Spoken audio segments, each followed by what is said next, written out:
affaibli pour moi.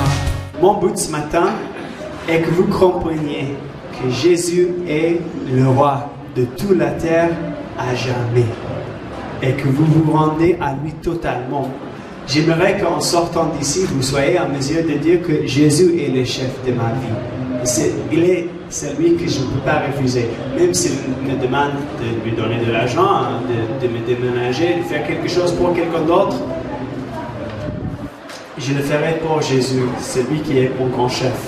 Comme l'apôtre Jean, mon désir est que vous croyez que Jésus est le Christ. Et le Christ, c'est un mot qui voulait dire roi. C'était un mot spécial qui voulait dire roi. Alors que Jésus est le roi, le Fils de Dieu. Et qu'en croyant en lui, vous ayez la vie en son nom. Lisons encore notre passage biblique pour nous concentrer encore sur là encore, Matthieu chapitre 2, verset 1 jusqu'à 12. Mon prédication aujourd'hui consiste en 3 points.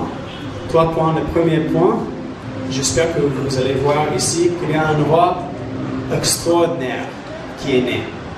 Un roi extraordinaire est né. Le deuxième point, c'est un roi rejeté par certains. Un roi rejeté par certains. Troisièmement, on verra un roi qui est Dieu. Et puis, on va essayer à mettre tout ça en pratique. Commençons avec le premier point. Un roi extraordinaire est né.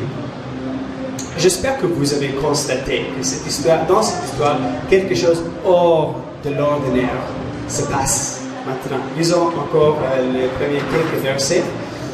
Jésus étant né à Bethléem en Judée au temps du roi Hérode, voici des mages d'Orient arrivèrent à Jérusalem et dirent: où est le roi des Juifs qui vient de naître? Car nous avons vu son étoile en Orient et nous sommes venus pour l'adorer. Le roi Hérode, ayant appris cela, fut troublé et tout Jérusalem avec lui. La première chose qu'on peut constater ici, c'est que la naissance de ce roi a été annoncée d'une façon extraordinaire. Dans les cieux. Je ne sais pas pour vous, ce n'est pas régulier qu'il y ait la naissance de quelqu'un annoncée dans les cieux. C'est extraordinaire que cela se passe.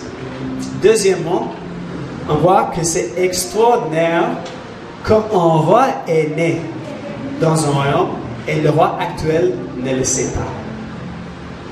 Quelque chose de différent se passe dans cette histoire. Troisièmement, on voit que ce sont des gens extraordinaires. Alors, pas les gens d'ordinaire qui ont reconnu la naissance de ce roi. C'était des étrangers qui ont reconnu: ah, ton roi est né. Et aussi, curieusement, alors, à la fin de la vie de Jésus, presque la même chose s'est passée. Alors, au début de la vie de Jésus, c'était des étrangers qui ont dit: celui-ci est le roi des Juifs. Aussi, à la fin de la vie de Jésus, Pilate a mis sur la croix de Jésus, Jésus de Nazareth, roi des Juifs. C'est intéressant, ça s'est passé comme ça. Aussi, c'est extraordinaire que la naissance d'un roi serait une bonne nouvelle pour les gens qui n'appartiennent pas à son tribu ni son nation. Ce n'est pas ordinaire que tel est le cas, mais c'était bel et bien le cas ici. C'était une très bonne nouvelle pour ceux qui n'étaient pas de l'ethnicité juive. Et finalement, je veux vous dire que le roi extraordinaire qui est né ici, sa vie serait aussi extraordinaire. Bien sûr, vous en connaissez plusieurs façons, mais je veux souligner quelque chose lié au fait qu'il est le roi. Cet roi est venu pour servir et mourir pour son peuple.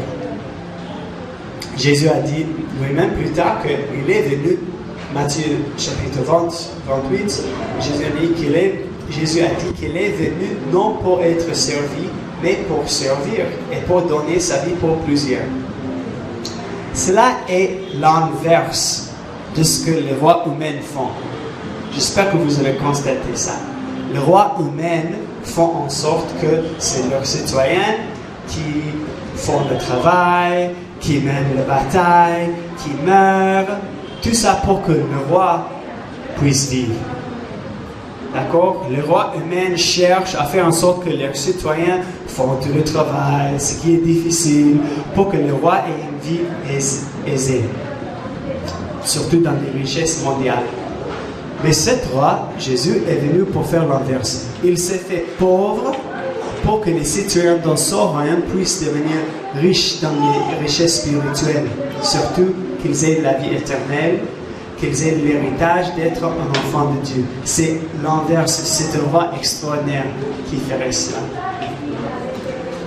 Aussi, Jésus se montrait un roi extraordinaire parce qu'il a même dit à Pilate, juste avant sa mort, il a dit à Pilate, mon royaume n'est pas de ce monde. Il n'est pas nécessaire que vous pensiez que je vais agir comme le roi ici. Alors nous voyons ici que c'était un roi extraordinaire qui était né. Le deuxième point, c'est que nous avons un roi ici rejeté par certains. Rejeté par certains. Jésus est rejeté ici par trois grands groupes de personnes en général. On va en parler spécifiquement. Mais en général, Jésus est rejeté par les royaumes et pouvoirs humains. Jésus est aussi rejeté par la nation Israël. Et dernièrement, Jésus est rejeté par des individus aussi. Parlons d'abord sur le royaume et pouvoir humain. Pourquoi, en général, je peux même vous demander, pourquoi est-ce que les royaumes et pouvoirs humains rejetteront Jésus? C'est parce qu'il y a un conflit de statut avec eux. Parce que Jésus est un roi qui est venu dire que toute la terre lui appartient. Alors, il n'y a pas un royaume qui peut dire, bon, ça c'est en dehors de la juridiction de Jésus ici. J'ai chez moi et c'est vraiment différent. Quand Jésus clame d'être le roi de tout, il y a un conflit presque, où les rois de ce monde se mettent en conflit avec lui. Parce que Jésus a dit qu'il est le roi de tout et les autres devraient se soumettre à lui. Deuxièmement, Jésus dit que la façon dont les rois dirigent n'est pas correcte aussi. Jésus a dit que les puissants du monde devraient se mettre au service des autres, pas à la recherche de pouvoir et richesse et gloire humaine. Alors, les royaumes et pouvoirs humains seront opposés à Jésus. Et c'est ça que nous voyons aussi avec Hérode dans ce passage. C'est clair, Hérode s'opposait à Jésus. Tel était aussi le cas plus tard dans la vie de Jésus. L'Empire romain aussi s'opposait à Jésus. La nation juive aussi, plus tard dans la vie de Jésus, s'opposait à Jésus. C'était même les dirigeants des nations juives qui se sont opposés à Jésus autant qu'ils lui ont mis à mort. Et c'était eux qui ont dit à Pilate aussi que quiconque se fait roi se déclare contre César. Alors il y a ce conflit. Les royaumes et les pouvoirs humains s'opposeront à Jésus. Mais je veux aussi nous souligner quelque chose. Ce n'est pas seulement les choses politiques qui s'opposaient à Jésus. Dans ce passage aussi, les religieux de son époque ont rejeté Jésus. Dans le passage, Hérode a demandé aux principaux sacrificateurs et aux scribes du peuple où devait naître le Christ. Mais aucun d'entre eux est allé avec les mages pour adorer le roi des Juifs. Eux aussi, ils ont rejeté Jésus en tant que roi. Et c'est aussi ce qu'ils ont fait plus tard dans sa vie. Jésus était mis à mort principalement par les pharisiens, les sacrificateurs et les grands religieux de sa vie. Ces gens étaient très religieux. Ils assistaient au synagogue chaque fois, ils priaient, ils jeûnaient, ils donnaient leurs dîmes, ils ont lu l'Ancien Testament, mais ils ont rejeté Jésus. Alors j'aimerais que nous voyons là que le fait que quelqu'un soit religieux ne veut pas dire explicitement que l'on a reconnu que Jésus est le roi. Il y a une différence entre être religieux et avoir Jésus comme mon roi. D'accord, deuxièmement, deuxièmement, nous voyons que Jésus était un roi rejeté par Israël, qui avait déjà rejeté Dieu comme le roi. Pour comprendre cette histoire, il faut reculer un peu dans l'histoire d'Israël.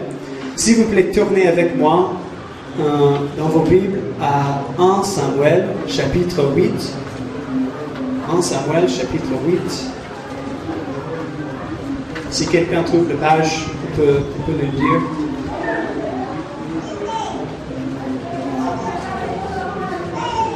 1 Samuel, chapitre 8, c'est page 297, 297. Je vais mettre la scène ici. Après Abraham, ils étaient en Égypte. Moïse les a fait, Dieu les a fait sortir d'Égypte avec Moïse. Après Moïse, les nations juives n'avaient pas un roi. Moïse lui-même n'était pas un roi.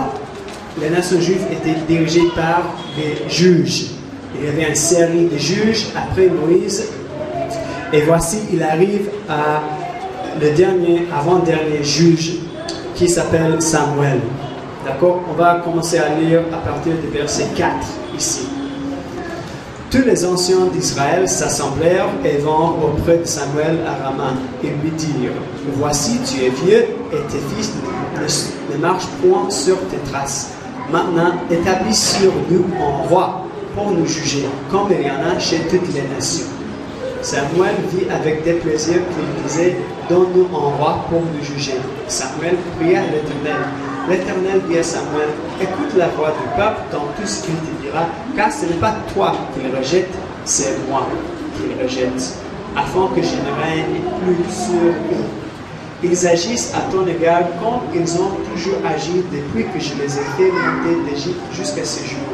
Ils m'ont abandonné pour servir d'autres dieux. D'accord? Et tournez avec moi au chapitre 12, là, juste quelques pages à droite. 1 Samuel, chapitre 12.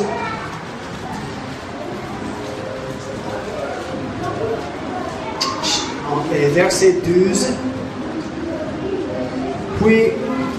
Chapitre 12, verset 12, sur page 301. 12. Puis, voyant que Nakash, roi des fils d'Amon, marchait contre vous, vous m'avez dit: Non, mais un roi régnera sur nous.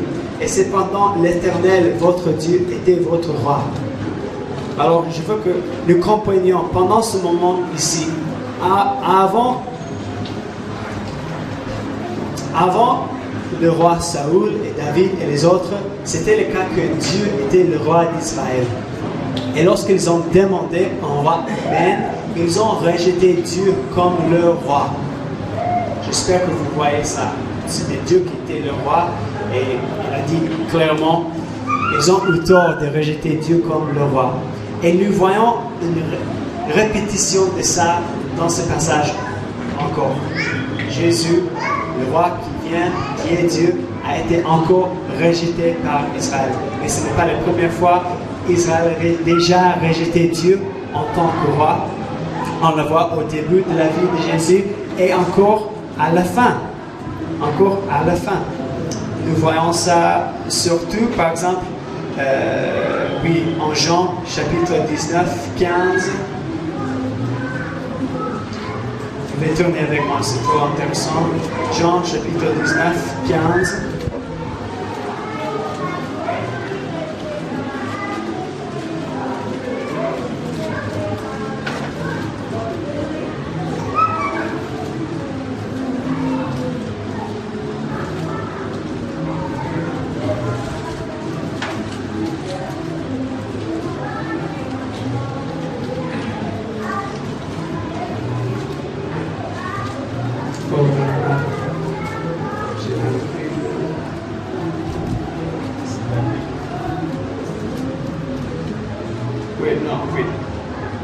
Jean chapitre 19, verset 15. Mais les Juifs sont en train de parler à Pilate ici. Ils s'écrièrent: Haute, crucifie-le. Il parle de Jésus, crucifie Jésus. Pilate leur dit: Crucifierai-je votre roi? Les principaux sacrificateurs répondirent: Nous n'avons de roi que César. C'est une répétition de cette même trahison. Ils ne voulaient pas avoir Dieu comme le roi. Et ici, c'est même plus loin, parce que César n'était pas juif. Lorsqu'ils ont demandé à Samuel de lui donner un roi, c'était quand même un juif. Ils ici, ils ont dit, non, même César qui n'est pas juif, César qui est quelqu'un qui s'est dit divine. Et les Juifs ont dit, non, non, c'est César qui est notre roi. De toute façon, nous ne voulons pas que Dieu soit notre roi.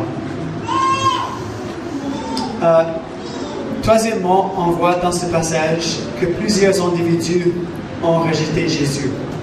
C'est clair dans le passage que Hérode a rejeté Jésus.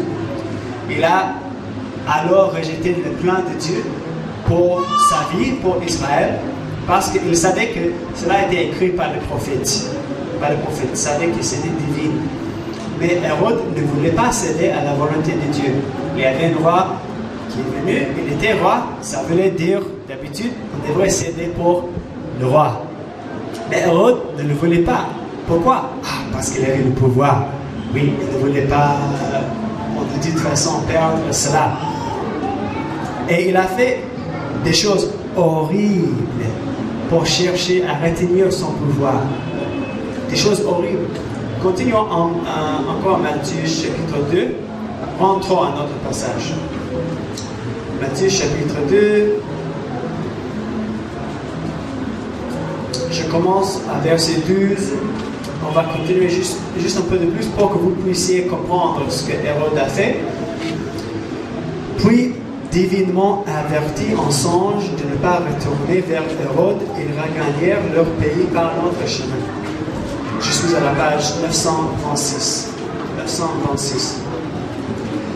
Ils regagnèrent leur pays par l'autre chemin. Lorsqu'ils furent partis, voici un ange du Seigneur apparut en songe à Joseph et dit, lève-toi, prends le petit enfant et sa mère, fuis en Égypte et reste-y jusqu'à ce que je te parle. Car Hérode cherchera le petit enfant pour le faire périr. Joseph se leva, prit de lui le petit enfant et sa mère et se retira en Égypte. Il y resta jusqu'à la mort d'Hérode, afin que s'accomplisse ce que le Seigneur avait annoncé par le prophète. J'ai appelé mon fils hors d'Égypte. Alors Hérode, voyant qu'il avait été joué par les mages, se mit dans une grande colère et envoya tuer tous les enfants de 12 ans et au-dessous qui étaient à Bethléem et dans tout son territoire, selon la date dont il s'était soigneusement enquis auprès des mages. C'est terrible. C'est terrible. Hérode a autant rejeté le plan de Dieu, il est allé jusqu'à massacrer des autres pour chercher à retenir son pouvoir. Mais, très malheureusement, le plan d'Hérode a échoué quand même. N'est-ce pas? Hérode n'a plus le royaume. Hérode est parti. Mais Jésus est toujours le roi. Alors, Hérode a rejeté Dieu en vain. N'est-ce pas? J'espère que vous voyez ça. Il a décidé de s'opposer à Dieu, au plan de Dieu. Il a réussi à s'opposer à Dieu. Mais il n'a pas réussi à empêcher Dieu à faire ce que Dieu allait faire. De toute façon, tout ce que Hérode a fait, c'est qu'il s'est empêché d'entrer dans le royaume de Dieu. Et nous voyons cela aussi avec le pouvoir humain. Même s'ils s'opposent à Dieu, ils peuvent s'opposer pendant un temps. Mais éventuellement, Dieu va les triompher quand même. Alors, leur opposition est en vain. Rentrons à Hérode. Avant que vous dites, Hérode, il est le méchant, le plus méchant, il est le plus terrible. Il faut que je vous dise aussi une autre chose. Parce qu'en Hérode ici, ce n'est pas un secret, mais c'est presque un secret. Hérode ici est un représentant, un type de la race humaine en général, et aussi de nous en tant qu'individu. Pourquoi est-ce que j'ai dit ça? Bon, qu'est-ce qu'il a fait? Hérode avait dit, au fond, Hérode a dit, je ne veux pas faire la volonté de Dieu, je veux faire mon propre plan. Et c'est exactement ce que Adam et Ève ont fait en Genèse chapitre 3. On l'a lu, merci beaucoup, on l'a lu déjà aujourd'hui. Adam et Ève ils étaient libres à faire autant, presque quoi qu'ils veulent. Sauf une seule chose, mais ils ont décidé, bon, non, moi je veux faire la seule chose qui m'est défendue à faire. Je connais meilleur que Dieu. Alors, je ne veux pas faire la volonté de Dieu, je veux faire ma propre volonté. C'est la même chose. Qui d'entre nous aussi n'a pas réussi ou n'est pas arrivé à décider, bon, la volonté de Dieu ici serait que je dis la vérité. Mais de toute façon, si je dis la vérité, il va m'arriver quelque chose que je ne veux pas. Alors, je vais faire ce que je veux. Mais il est la volonté de Dieu de dire la vérité. Il est la volonté de Dieu de ne pas prendre ce qui n'est pas à moi. Il est la volonté de Dieu d'aimer ma prochaine. Mais chacun de nous, régulièrement, il est notre nature de substituer notre propre volonté à la volonté de Dieu. Alors, Hérode, en sorte, il nous montre aussi qui nous sommes. Il nous montre aussi, des fois, quelles sont les conséquences du péché. Quelles sont les conséquences? Si cela vous attriste, si vous voulez même ne pas regarder autant, de voir que vous êtes comme Hérode, je veux vous dire oui et. Je veux vous dire oui et. Si vous êtes attristé de constater qu'il vous arrive de rejeter le plan de Dieu pour vous, il vous arrive de substituer le mensonge pour la vérité, il vous arrive de vouloir des choses terribles pour quelqu'un d'autre. Oui, cela est vrai. Et c'est ce que la Bible nous enseigne sur le cœur humain. Nous sommes tordus. Après Genèse chapitre 3, nous sommes tordus vers le péché. Oui, ça c'est vrai. Et Jésus est venu pour des pécheurs. J'ai de bonnes nouvelles pour vous. La bonne nouvelle n'est pas que nous ne sommes pas en train de pécher. La bonne nouvelle, c'est même avec nos péchés, rien ne voit d'être réconcilié avec Dieu. Lisons ensemble Romains chapitre 5. Romains chapitre 5, verset 8.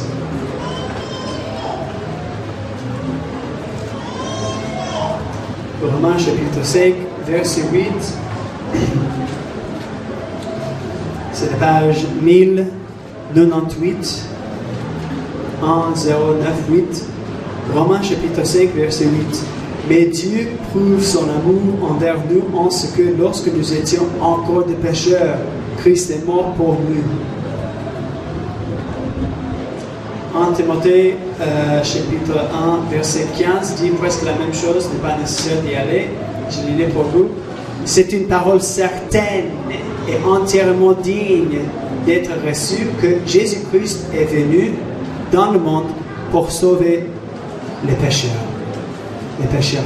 Alors, cela nous libère, au fait, de sous-estimer notre péché. Souvent, il arrive que je veux sous-estimer mon péché. Je veux dire, oh, mon péché n'est pas tellement grand. Pourquoi est-ce que je fais ça? Parce que j'ai peur que je serai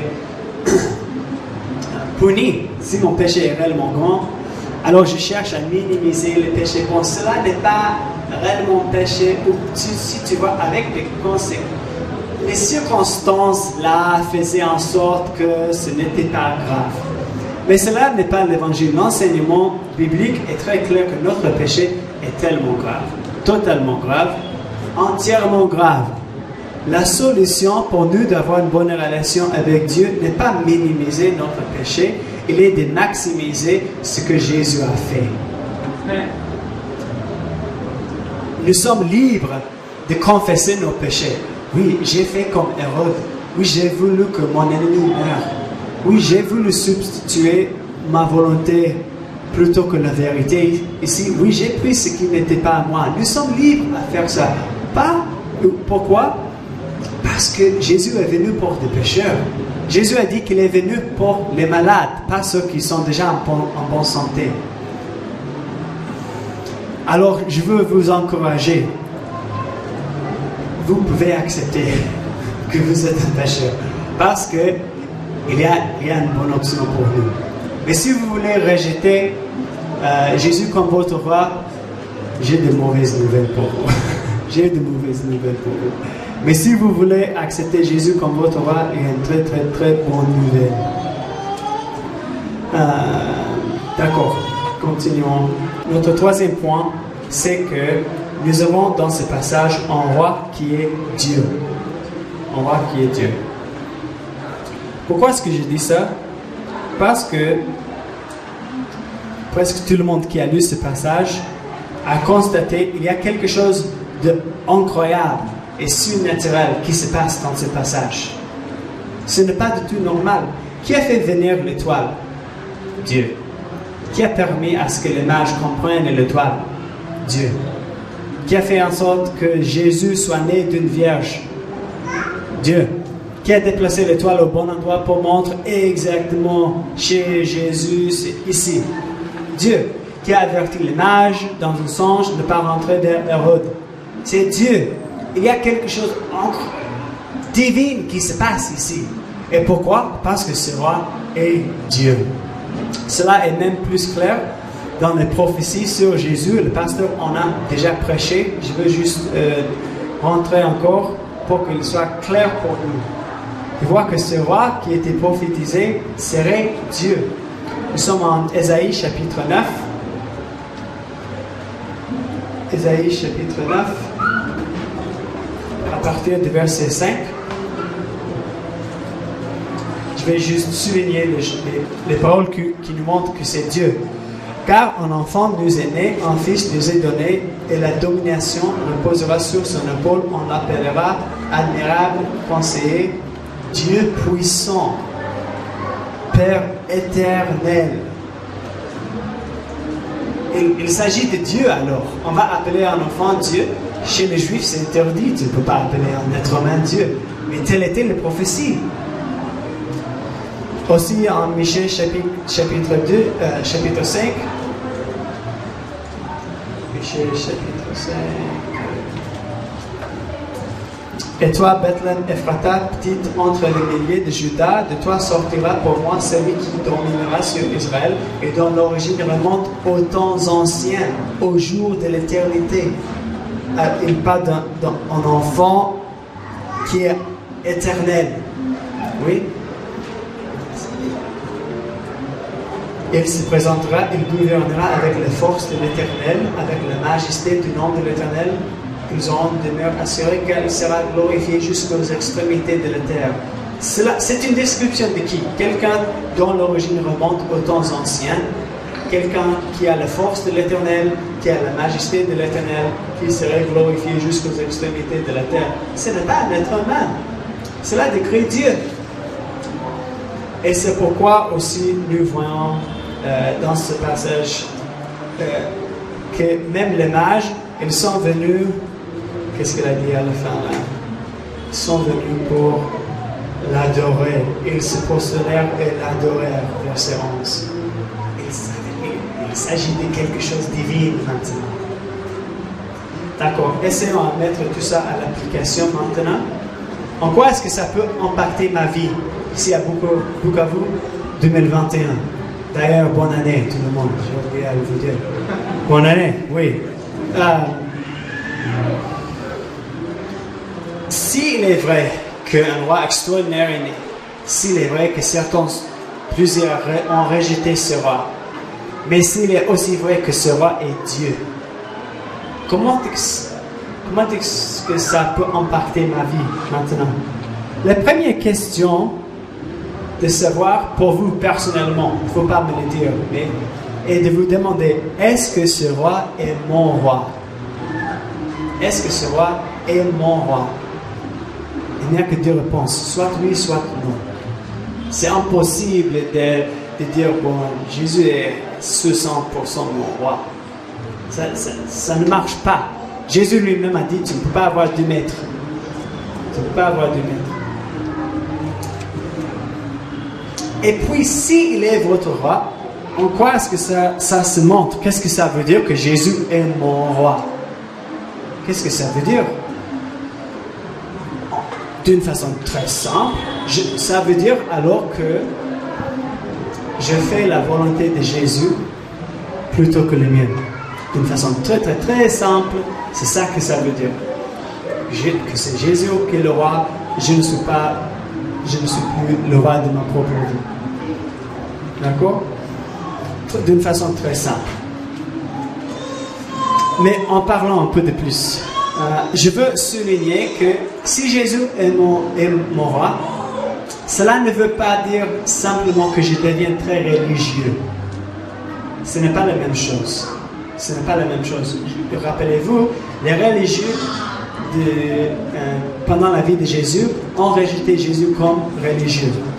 D'accord? Le fait que quelqu'un assiste à l'église chaque fois qu'il prie, qu'il donne le dîme, cela en soi ne veut pas dire que Jésus est son roi. Il est tout à fait possible d'être religieux et pas soumis à Jésus. Même Jésus, pendant sa vie, il a dit, il y aura certains qui viendront me dire, j'ai prophétisé en ton nom, j'ai chassé des démons en ton nom, j'ai fait des miracles en ton nom. Et Jésus va lui dire, allez-vous-en, je ne vous connais pas. Il est possible de faire des choses religieuses, mais sans être soumis à Jésus comme le roi. D'accord? Je vous en avertis. Et je vous dis clairement qu'il n'est pas l'application de ce serment de devenir très religieux. Il est l'application de devenir très dévoué à Jésus. Il y a une différence entre ces choses. La religion, si je deviens très religieux, je cherche à faire autant de choses, je garde toutes les règles pour gagner une faveur avec Dieu, pour que je puisse dire à Dieu, Dieu, tu me dois, parce que j'ai fait A, B, C, D jusqu'à Z. Alors tu dois me donner, soit, je ne sais pas ce que vous voulez, peut-être un mari, peut-être une maison, peut-être un boulot, peut-être, je ne sais pas quoi. Mais lorsqu'il arrive que nous cherchons à contrôler Dieu avec nos actions, nous sommes religieux. Et nous ne sommes pas alors soumis à Dieu. Nous ne sommes pas soumis à Dieu. Si je cherche à dire à Dieu ce qu'il va faire, c'est comme si je pense que je suis égal à Dieu. Je peux faire une marchandise avec lui, je vais lui dire ce qu'il va faire. On n'a pas compris alors que Jésus est le roi. Il est Dieu. Et je ne peux pas négocier avec lui. Lui, il m'offre les termes. Je peux soit t'accepter, soit te refuser. Mais je ne peux pas modérer les termes de l'agrément avec Dieu. Mais ceux qui font la religion pensent que tel est le cas. Si je fais ABC, Dieu va me traiter meilleur. Mais c'est une façon de me faire Dieu. Parce que si je suis en train de dire à Dieu ce qu'il va faire, c'est moi qui est Dieu alors. J'espère que nous ne serons pas en train de devenir plus religieux, mais plus dévoués à Jésus. Plus dévoués à Jésus. Dieu n'a pas besoin des gens qui sont très religieux pour lui. Il cherche ceux qui tomberont à ses pieds en louange à un Dieu qui s'est fait homme pour servir et sauver ses créations. Dieu cherche ceux qui se repentiront de leur égoïsme, de leur autodépendance. C'est ça, et c'est ça la religion, l'autodépendance. Et se soumettront totalement à Dieu.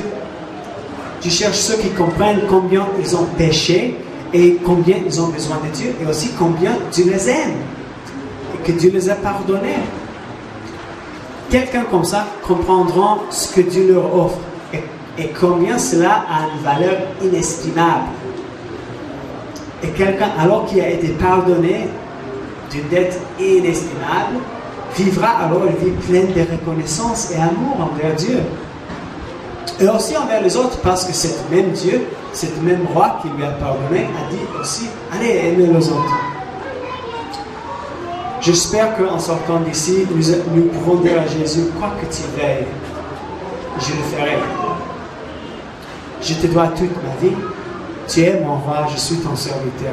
Et par ton action maintenant, je suis même ton enfant.